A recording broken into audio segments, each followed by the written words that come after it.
दलवीर सिंह जैसे लोग हैं जो अब बेखुद को आधा ईसाई मानते हैं और दावा करते हैं कि प्रार्थना से उन्हें चमत्कारिक रूप से बीमारी से छुटकारा मिला।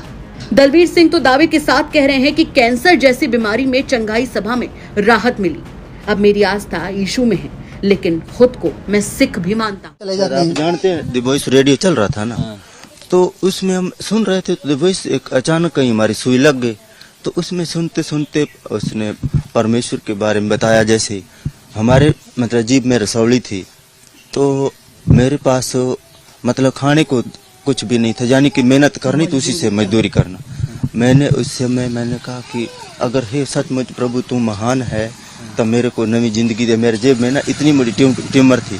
तो हमारे गांव में अपने खजूरिया शहर में एक बंगाली डॉक्टर था, जो उसने हमको बताया। तो वो कहता कि उस समय आज कम से कम लगभग 28-30 साल हो रहे कि भाई आपके तो लगभग 14-15 हजार रुपये खर्च होंगे तो आप बचोगे।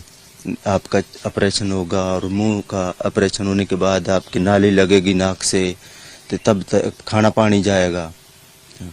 ठीक, आप ठीक हो गए? फिर हम आपको बता रहे ना, फिर हम जब उसको मैंने कहा मेरे पास इतना पैसा कहाँ से मैं जुटाऊंगा, 14-15 हजार, मेरे पास 14-1500 रुपये नहीं है, तो ये तो दिक्कत वाली बात है। तो बस उसमें रेडियो से सुनते सुनते इसने कहा कि जो कोई विश्वास करके मेरे पर विश्वास करेगा उसको 100% चंगाई मिलेगी।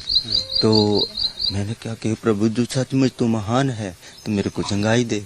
और जब 3 दिन पड़े तो मैं टटोल रहा हूँ तो मेरे जीभ में रसौली नहीं है, और मुझ में एक दांत मतलब जैसे इंसान को दांत का रोग हो जाता है, उससे कमर दर्द होना बहुत सरल था।